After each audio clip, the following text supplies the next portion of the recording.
All right, let's get started. Hopefully everyone had a great weekend. All right, got outside or stayed inside if that's what you want to do. Whatever. Hopefully not a lot of schoolwork. All right, maybe.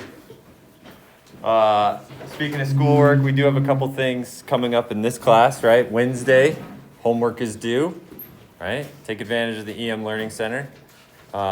Reach out to myself, Daruk, or Arash, who does the EM Learning Center, okay? All those are resources out there for you. Also, as I mentioned, as we work through the class, we're going to have homework as well as quizzes, right? And they're going to kind of work together as we go through the semester. So your homework will be more of the longhand, deeper conceptual problems, right? A lot more work associated with them. The quizzes will be a bit shorter, okay? But it'll be on the concepts that homework is on. So as I mentioned, homework's due Wednesday. I'm going to open up the first quiz on Wednesday. All right, you navigate to that through D2L, through the quiz content. All right, quiz 1 will show up there by Wednesday. Go out there. You'll have an hour to complete the quiz. All right, but the problems are going to be quite a bit shorter than the homework assignment. So they're more conceptual based. All right, very, very short problems that hopefully will complement the homework. Okay. I guess if I could give one recommendation with respect to homeworks and quizzes is don't get a 0, okay? Just do them and you will more likely than not have some credit, okay? Each homework assignment, right, there's gonna be 10 of them, is 5% of your final grade, right? Because they're worth 50% of this class is homework, so 5%. So just don't blow it off. Do something, try something, okay? And get some of the partial credit. All right, the quizzes are 25%, all right? So they're 2.5% of your final grade. So if you just blow off 1 week, you went from getting 100% in this class to getting a 92.5, okay? Just plain and simple, all right? So don't do that, okay? Don't short yourself, all right? Spend some time on it, okay? Any questions on the homework or anything? No? Yes? Maybe? No? All right. As I was reviewing my notes, and a couple of you came up yesterday after class regarding the notes, okay? I had a couple errors. One I wanted to correct, which I found here, okay? Reviewing my notes this morning, all right? As I mentioned, strain is a unitless value, right? So it does not matter if it's meters or millimeters, it's going to be the same answer. So I forgot to place in here that this is 10 times 10 to the negative third millimeters per millimeter, okay? Don't think that you need to change the decimal point location if you change this unit from meters to millimeters, okay? So I forgot to add the times 10 to the negative third on Friday. So it doesn't matter, it's unitless, right? That's the same as saying the strain in that rod is the same as feet per feet or inches per inch, right? It's all the same. All right. So don't screw that up, or don't let me help you screw that up, okay? The second one was under shear strain, all right? Confused my trigonomic functions here a little bit. I forgot also, all right? Maybe I drank too much on Thursday night, I don't know. -1, okay? Inverse tangent, right? Well, why is that? Well, that's because the tangent of some angle equals, right, the opposite over adjacent. In our case, the opposite is our delta x. Our adjacent is L, right? So in order to get this angle out of here, you take the inverse of it, right? So that should be raised to -1. Again, don't let me screw you up. All right, so what does that mean down here? Well, also, this right here should be to the -1, as it's shown in my notes here, but I forgot to get it up on the board. Don't let me screw you up, okay? All right, as I mentioned here, right, when we're calculating the strain, right, shear strain, right, it's just the angle of distortion of a block, right? It's delta x over L when we have small numbers, right? Well, that works because we're working in radians, okay? So don't forget in your calculator when you're working, right, that this is in radians, right? And so as I mentioned, this delta x, when it's super small compared to L, right? So when delta x is, or L is at least 10 times delta x, okay? Then we can ignore this inverse tangent expression because it ends up in radians. If you took the inverse tangent of delta x over L, okay, in radians, that equals delta x over L when that ratio is small, okay? And as I mentioned, like we noticed with axial, right, or normal strain, right, we're talking about really small numbers here, right? 0.001408. So similarly, shear strain is also a very small number. So we landed on Friday with these expressions for what shear strain is, gamma, right? Gamma, that's just being the distance, right, to the right over the height of our block, right? It's delta x over L.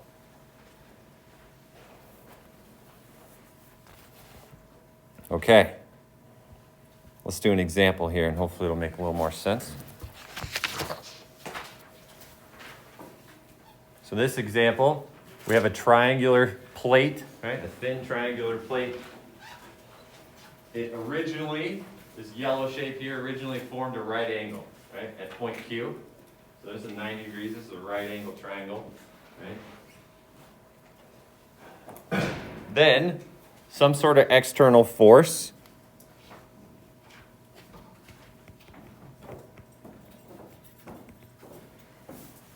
acted on this triangle at point Q. And after that force acted on this triangle at point Q, that point Q moves, right? It deforms this triangle. Where does it move? Well, it moves up and to the right, okay? And they give us those dimensions. So U is 0.8 millimeters and B is 1.3 millimeters. So it puts our Q in this new position, Q prime, okay, as you can see in the figure. And what they want us to do is they want us to determine the shear strain, right, gamma at corner Q after deformation. Okay. They give us also the original dimensions for the triangle, right, A, B, and D. So what does that look like? Well, if we look more specifically closer, so that means this is 225 millimeters. This is 455 millimeters. And D is 319.96 millimeters. U, as I mentioned, 0.8 millimeters. And V was 1.3 millimeters, okay?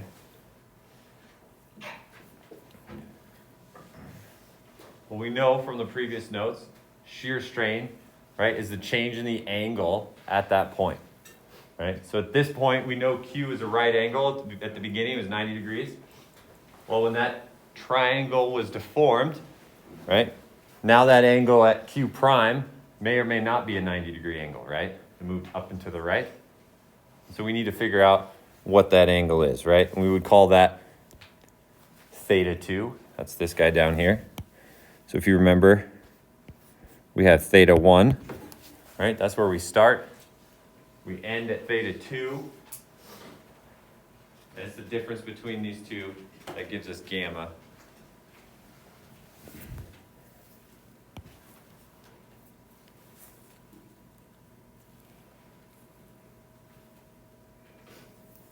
All right, in this case, knowing that theta 1 was 90 degrees, we get a gamma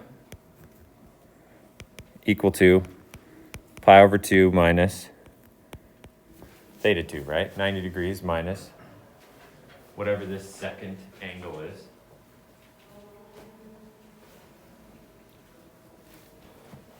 So what does this become? Well, this becomes a big exercise in geometry. right? We need to figure out Q prime. Well, to figure out Q prime, I decided to separate this triangle into two smaller triangles, of which we know the dimensions of. So if we look at drawing something like this,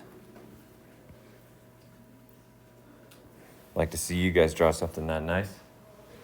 All right. So we got a triangle. This is the new deformed triangle. Well, if we look at our schematic here, right, they gave us the distance that Q moved over, right, U to Q prime. So we knew what A was, which was the distance between P, horizontal distance between P and Q. And then they gave us that new horizontal distance that we moved to the right, right? So then instead of being 225 millimeters, well, we're gonna have 225 plus 0.8, right? And then we're gonna have 455 millimeters minus 0.8, right?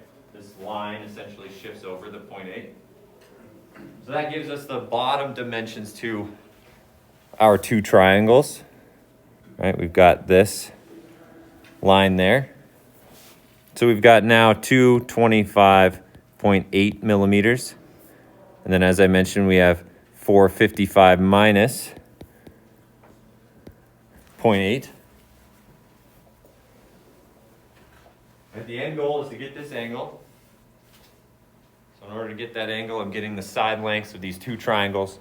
So we can determine a couple different angles. I'm going to call this angle beta and this angle alpha, right? And theta 2 would be alpha plus beta. Well, I need to know more than just one side of my triangle, right? I need to know the height of our triangle is the last component of that. Well, they told us that the height of our triangle was 319.96 millimeters, right? And then the point Q moves up the 1.3 millimeters. So we can determine that the height of our triangle now became 321.26 millimeters.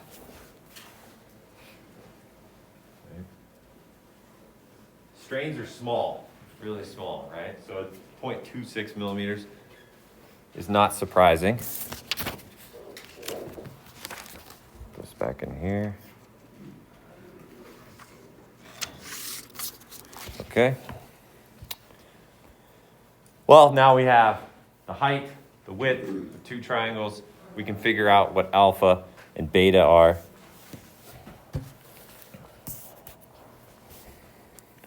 Well, we know alpha plus beta equals theta 2. We really want to know what theta 2 is. Well, we know that from trig, the tangent of alpha is the opposite over adjacent. Right? So the opposite being our 225.8, adjacent being the height of our triangle. Right? Opposite over adjacent. Well, now we get to use our inverse property, tangent, -1, opposite over adjacent, 225.8, all over 321.26.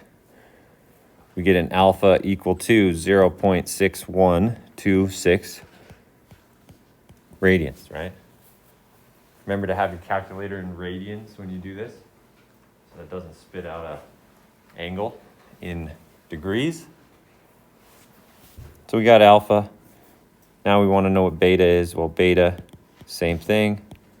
Inverse tangent, opposite over adjacent. Now instead of having 225, we have 454.2 divided by 321.26.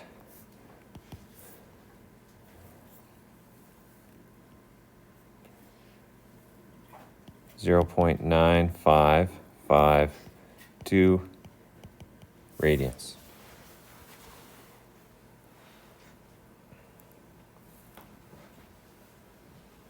So we've got alpha, we have beta. So theta 2, as mentioned, is alpha plus beta. This equals 0.6126 plus 0.9552.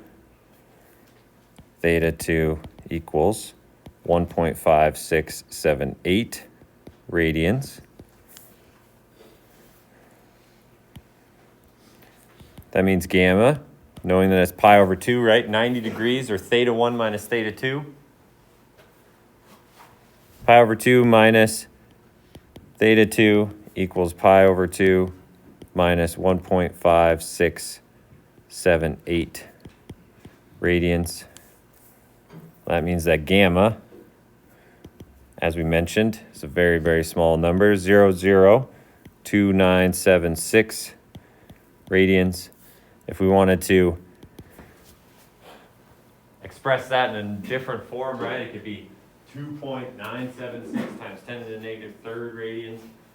Or, going back to micro, right, we could take it and multiply it by 10 to the 6th. So we move the decimal place to the right 6. We get 2980 micro radians. I guess I can make that what it actually is, which is 7.6, right? I rounded.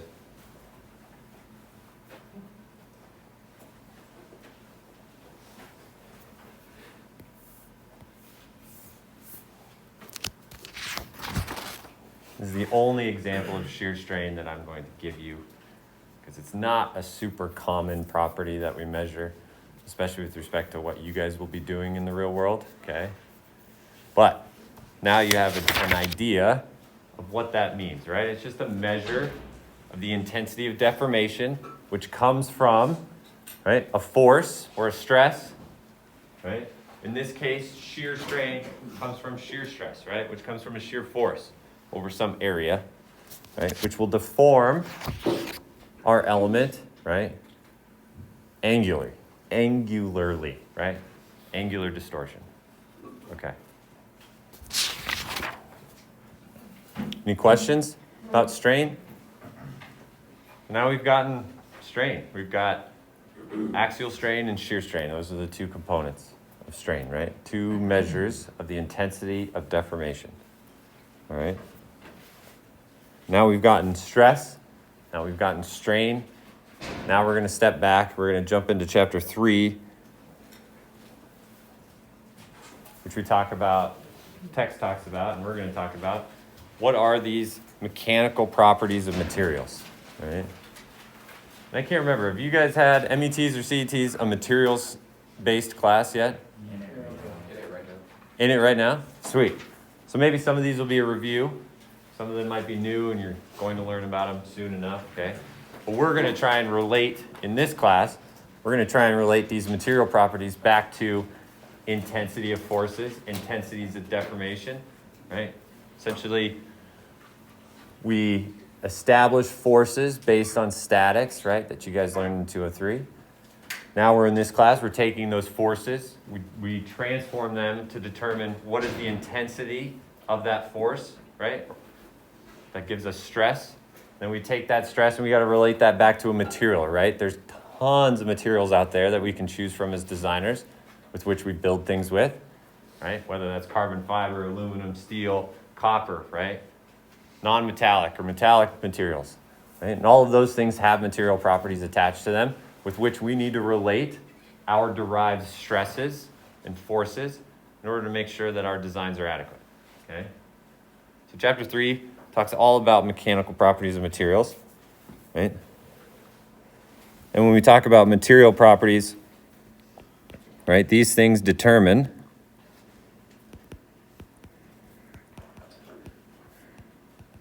how a material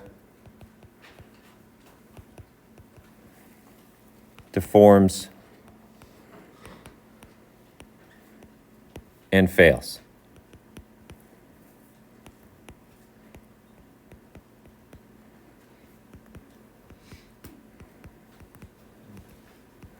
Super important, right? This is our last bridge or last connection between mechanics, right? Forces, internal forces, and the real world, right? We have to make sure that we understand how things perform under stress and under strain so that we can design components that we use in the real world, like the chair you're sitting on, for instance, right? They chose those materials for a reason. And when they base those materials selection, right, it defines how they designed the chair that you're standing in, right? How thick the steel components are, how thick the wood components are, right, to make sure that they serve the purpose intended, right? Don't want a bunch of broken chairs. So some of the big vocabulary as part of material properties, obviously strength is a big one.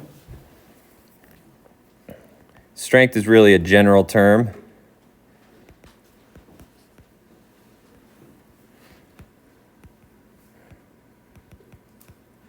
For capacity to resist load.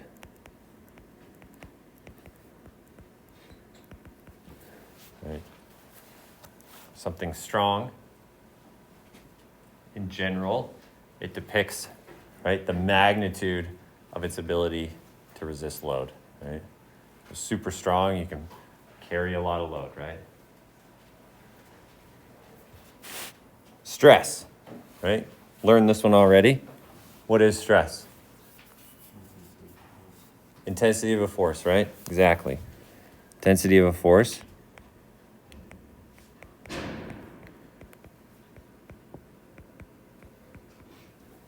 Strain. Should all have this one too, right? Very similar to stress. Just one word different in there. Intensity of deformation, right? Start talking about motion and movement.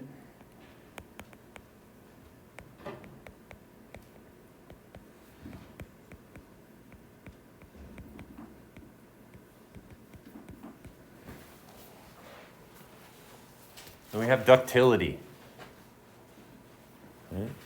This is a material's ability to permanently stretch under a tensile load. Ability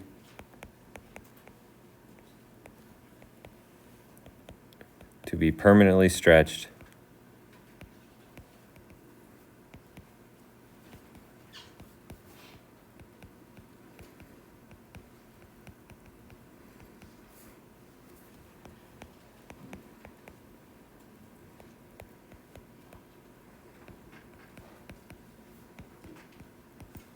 right?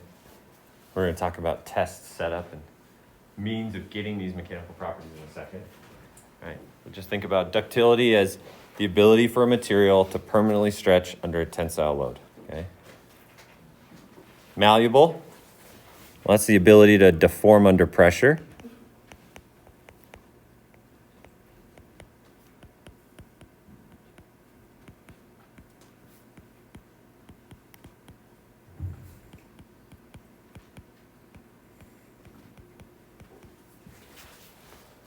Hardness, ability to withstand indentation, right? I'm sure lots of you have heard about the Rockwell hardness test. Maybe, maybe not.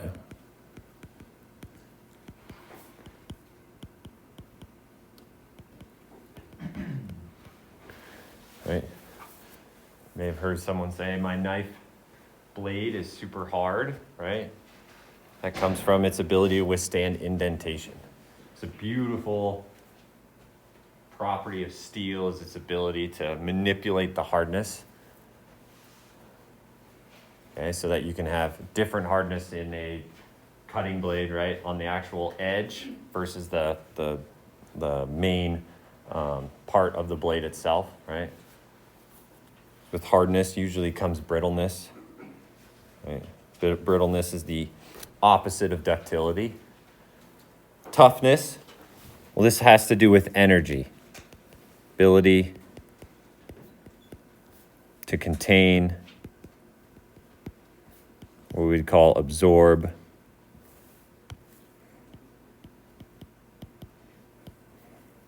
energy.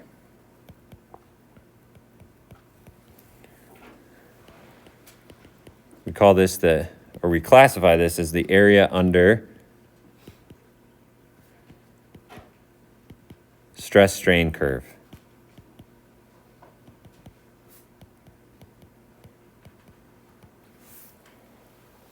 All right.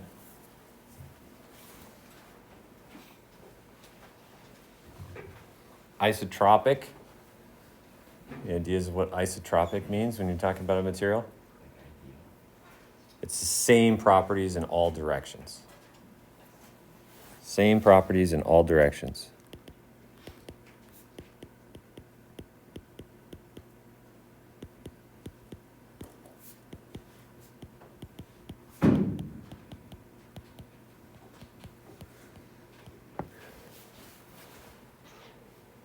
If isotropic is same properties in all directions, what do you think anisotropic is? Yeah, different properties in different directions.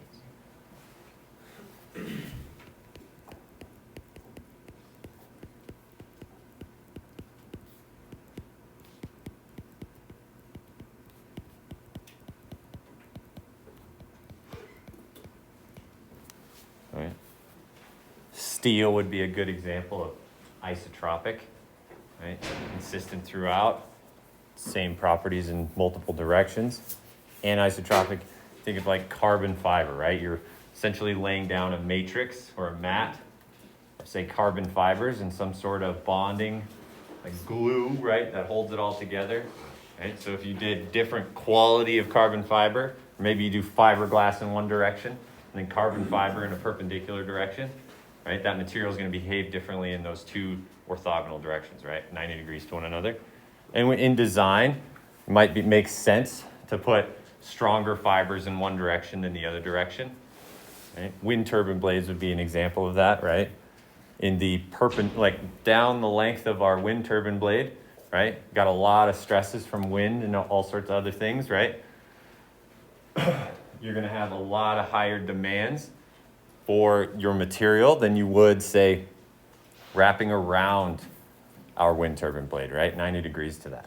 And so in order to save money and costs, there would be a lot of time spent developing, okay, what would our fiber material layout, right, and material properties be in those two directions so that we don't end up spending more than we have to on those wind turbine blades.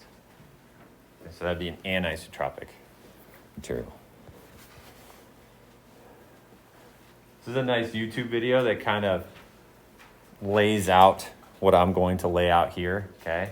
Just kind of reaffirms some ideas and principles of material properties. If you want to check it out, I think it's worth it. There's a lot of stuff out there nowadays. Okay. Well, when we get material properties, I'm actually going to hand this out, okay? We do what's called a tensile test, all right, in order to get what we call a stress strain curve, right? We know what stress is. Stress is our, right? Stress is force over area, right? And we know what strain is. We would call that change in length over the original length, right? It's intensity of deformation. So if we knew the deformation of something, right, versus the amount of force that we put in it, and we knew the cross-sectional area and the original length of it, we could come up with this plot, right? This plot becomes very, very useful when it comes to material properties because it gives us a lot of information, okay? Well, how does a tensile test? Do you guys know what a tensile test is? Did you guys learn about that in materials class? All right, sweet. So I don't have to go into it deeply. Well, there's a test machine downstairs, I guess on this level, in Cobley Hall, okay? And for you civils, I don't know if you guys do it or not. The CEs do, but I don't know if you guys, the CETs do it. Anyway, this is a grade 60, A615, number 8 rebar, okay? So it's 1 inch in diameter, okay? 60 KSI is the yield stress, minimum yield stress, okay? What we do is we put it in a test machine down there, it's called the MTS machine, and it clamps onto it, and you'll see there's little marks on it, okay? So there's 2 specimens, top and bottom, okay? This used to be 1, right? We put it in the test machine, we pull on it, okay? We put it in a lathe, we go over to the, well, it used to be in EPS, which I guess is Barnard Hall now, but I'm assuming everything's gone over to NAH. But we lay this down so that we can confidently know the cross-sectional area of this rebar, right? So we know area, right? We know what the original length is between our 2 chucks, right, or clamps that hold this specimen in place, and then we start moving it, okay? And when we start moving it, we can figure out, okay, what is the strain in this material and what is the stress in this material as we begin to essentially pull on this rebar, right? So that's what we did. We started pulling on it, and you end up developing this stress-strain response, right, as we go along. Then finally it breaks, okay? This guy, I think, broke at like 90,000 pounds, right? So a lot of energy stored in this when it finally fractures. And you'll see there's kind of this cone behavior, right? You'll see this depiction here. That's what we get out of this. This is classic of a ductile material where we end up getting what we call necking and some serious deformation, right? The stress strain response curve super long, right? Flat, versus a brittle material, if you see on the right, which just fractures straight across and you can't see some local deformation, okay? So you guys can check that out. Pretty crazy though, right? That little guy, 90,000 pounds, right? If you see a tractor trailer semi, right, going down the interstate, usually like the general permitted gross vehicle weight is 80,000 pounds. So that bar could carry more than an entire loaded semi truck going down the interstate, all right? What? They could. If you could hook up the semi so that it was all on that one bar, right? Steel is amazing, okay? It's like fuck wood, right? Seriously, right? It's incredible. And nowadays, like from a sustainability standpoint, it's like 99% recycled, okay? So pretty neat stuff, right? So what does that mean when we get this? I'll show you this. I'll draw this little sketch, right? So we have what we call the MTS machine. It's downstairs in Cobley Hall. All right. It can pull on something up to like 250,000 pounds. You have these little chucks, right? We hook this little specimen between it, and then we start loading it up, right? We start putting force, which really means we just start stretching our material. And as you guys know, this is what you would call a tension test. Okay. So we start loading up our material, right? And it's going to run up this curve. We'll talk about the curve a little bit, right? Run up here. Then it starts behaving in a certain manner, right? Sometimes it might be, right? We talked about strength, right? How strong is it? Well, that brittle material seems to be a little bit stronger, right? It can handle more stress, which if the area of these two were the same, right, that means it could handle more force. Right? But then you can see how this ductile material, right, its ability to permanently deform. Well, if you look at the deformations between the two, right, there's a significant increase in deformation with which the ductile material went through versus the brittle material. And it's the area under this curve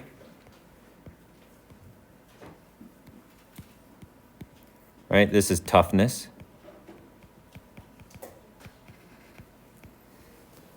Because all of that area under there is really energy. How much energy can this material absorb or contain? And ultimately, when it fails, you get these two types of failure mechanisms, right? Where you get a ductile and a brittle. And you can see the ductile failure in that piece of rebar, right? It's got that cone. It's really trying to hold on the best it possibly can. Where that brittle material, once it fractures, it's done, right?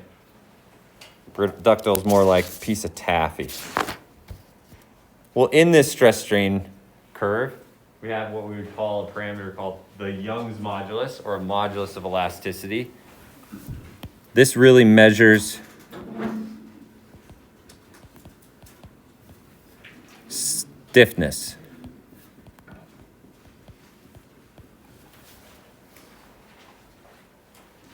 Measures stiffness. Definition of which is the change in stress over the change in strain. Okay? We get the Young's modulus out of our material when we're in what we would call the linear elastic range of our material.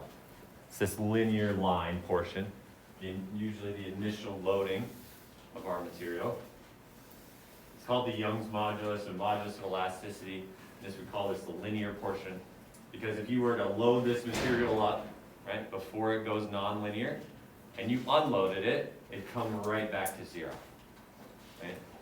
It's like you sitting on this desk, right? When you sit down on the desk, you put force on the desk, which then creates stress on the desk, right? That stress on the desk creates deformation in the desk, which creates strain in the desk. You're really riding in this portion of the stress strain curve for the desk, right?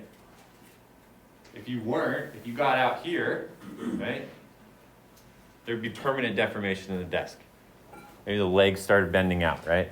You'd be beyond the linear elastic portion. But all of us, right, sitting down, getting up, you can't tell that the desk deformed at all. That's because you just rode this linear elastic portion of the stress strain diagram for our desk, okay?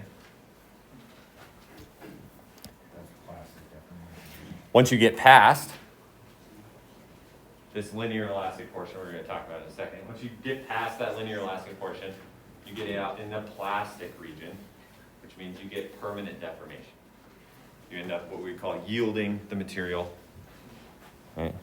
So what does that look like here with respect to the Young's modulus? Well, the Young's modulus is really just the slope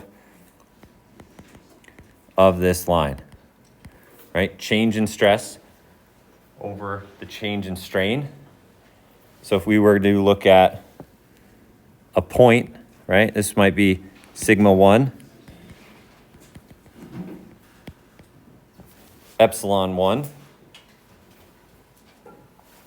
E would equal the change in stress over the change in strain, which is the same as saying, okay, we're going from 0.00, right? 0 stress, 0 strain.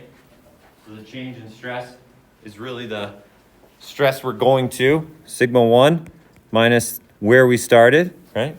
0, that's where we started the test. And then we'd have strain 1, where did we end up? Well, minus where we started. That'd be a change in strain. So this would be stress over strain. So our units, if we have, say, PSI or megapascals, right, SI, or imperial, and we have meters per meter or inches per inch in the bottom, well, that means that E is just that, PSI, megapascals, etc., right? It's just a stress. It's going to have units of stress because we're dividing it by strain when we go stress divided by strain, and strain is unitless, as we know. All right, so we've got delta over L. We've got force over area. And we can come up with what we would call the stiffness for material. This is very, very valuable, and we'll find later on, in figuring out deflections of things. Because as designers, when we design stuff, generally we try and keep things that we design, like the chair you're standing on or the podium I'm standing on, in this linear elastic region, right?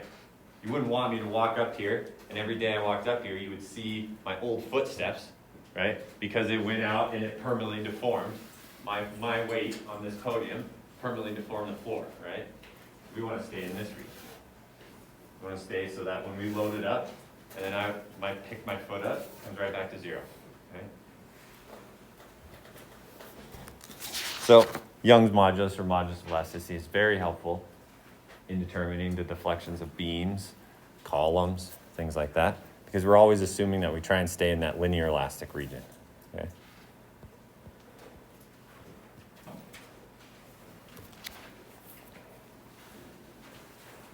Did you guys see one of these in your materials class? What? You did? You guys are experts on this? Did I just skip it? How about the CETs? Did you guys have a materials class? You guys do too? Huh. Well, maybe it's worth a review here, right? So we've got the stress strain response for a material. where we have, as I mentioned, this elastic behavior region. Once we get beyond that elastic behavior region, we jump into what we call the yield region. So let's look at this a little bit. So we've got elastic region. We know that elastic region follows a slope. That slope is established based on the stress over strain relationship, or Young's modulus. So if we started at 0, 0, and this is what the stress strain response for that piece of rebar you guys are handing around looks like. Okay, when we got done testing it in the MTS machine, we got a curve that looked just like this. So if we were to load it up, we'd first start in the elastic region, right? This is where if we unloaded it, it'd come right back to 0. Once we got to what we would call the yield region, call that sigma y, the yield stress, at some level of stress in this material. In order for it to yield, what this means is the stress is constant.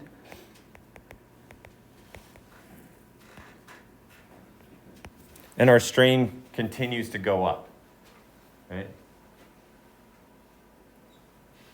Strain continues to go up. So if you were hanging something off of that piece of rebar, right? You started just placing weights on the bottom of that piece of rebar. We hung it from the ceiling, put a lot of weights on there, right? At some point, when we got to, say, we were at 69.5 pounds, and then we put another half a pound in there and got to 70 pounds, okay? At 70 pounds, if that was the yield, we reached the yield stress based on the area of that rebar, right? That thing would just start stretching from the ceiling. We'd be on this yield plateau. It couldn't handle any more load. We met the yield stress of the material, but it would continue to deform, right? Kind of crazy, weird, right? Yield. So we continue to load this material, right, or deform this material. Cool thing about some materials, steel is one of these materials. It goes through a process of strain hardening. What does that mean? Well, once we hit 70 pounds and that piece of rebar starts stretching like a piece of taffy from the ceiling, right? In your materials class, you guys talk about like the crystalline structure of materials at all, right? So that crystalline structure starts realigning itself. It starts moving. You start actually changing the material properties of the steel or material that you're testing. Okay, and what does that do? Well, it realigns it, and the material actually gets stronger. Right, the allowable stress in the material goes up. Okay, so then we go up what's called strain hardening. So as you run up this curve, right, stress goes up, and strain goes up. Increasing the stress capacity of our material because we are increasing the strain. So both of those go up. Finally, though, at some point, we'd get to sigma u, or what we would call the ultimate stress. Okay? We've done as much strain hardening as we can get. Okay? And then it no longer can handle any more stress. Right. We hit the ultimate stress of the material. Ultimately, what happens there? Well, in that, like you could see in that rebar at the very tip of it, right before it gets to the fracture, it necks down, right? That cross-sectional area goes down. Well, that's because, right, you might think that once you hit the ultimate stress, that's when you break the material, right? Well, in this test, what happens is it's so ductile that it allows that rebar, right? The rebar allows itself to deform like a piece of taffy, and it actually reduces the cross-sectional area, right? It reduces the cross-sectional area. We would call this necking, right? Steel. The area goes down. Right?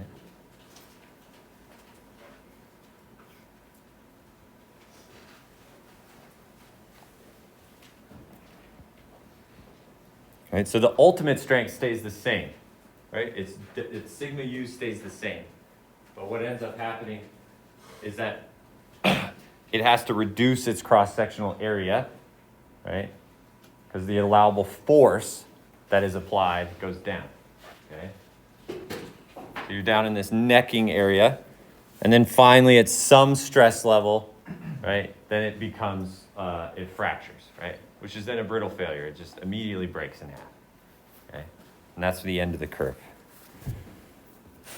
Again, this is like we were talking about our tensile test, where we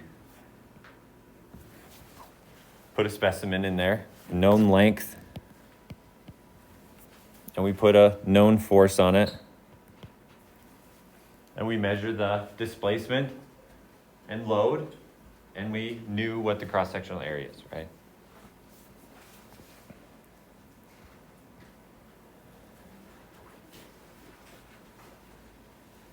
Well, in the real world, we don't go, right, from 0 all the way to fracture all the time, right? In the real world, we might load something up and stay in this elastic region, which we do every day with a lot of things that we touch, right, and load up just with walking around, right, and using the world around us, right? But there are also things that go beyond that linear elastic portion, right? But they might not make it to fracture, right? So then they start playing in this region. Well, what happens is when you load it past that linear elastic portion, right, you get to yielding, that'd be 0.2. You get to this strain hardening region, which is 0.3. Right? And if you were to get into that region and then you decided to stop the test, or the loading went away for some reason, okay?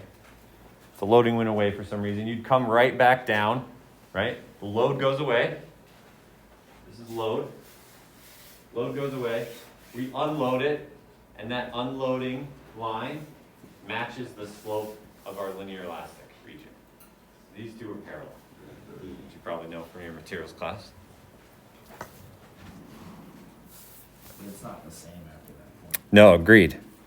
So we have sigma 1, sigma ultimate. This might be sigma yield. Right? So if we were to load this material up, we unload it, that's the green line. We come right back down to our 0 load, right? But we're gonna have some permanent deformation, right? We've actually just stretched, we took that rebar, for instance. We loaded it past yield, we started stretching it, okay? The stress started increasing again, and we decided, okay, let's pause the test. We're gonna unload it. We come right back down this green curve.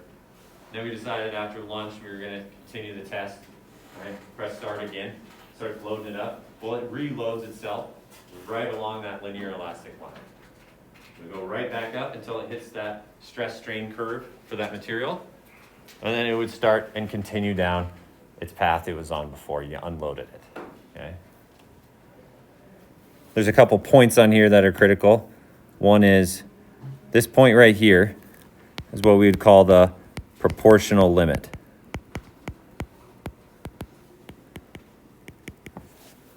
Okay, that is the stress where the stress strain curve is no longer linear, right? And that's the definition everywhere, okay? So in this case, if we loaded this material up, right, the initial proportional limit is when it's going to start keeling over at this yield region, right? But if we went past that, okay, and then we unloaded it, and we reloaded it, right? When we reloaded it, it's going to have another proportional limit, right? A new one, because now we're going to have a linear elastic region line that looks like this one right here, right? And the place that it becomes nonlinear is now higher than that original one, right? This would be PL1, and then this would be PL2, right?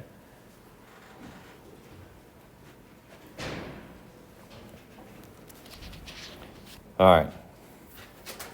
We'll stop there. Don't forget the homework, okay? I'll remind you on Wednesday about the quiz. It'll be out on D2L. How long is the quiz going to be for? It'll be open for 3 days, but you only need to find an hour amongst those 3 days to take it.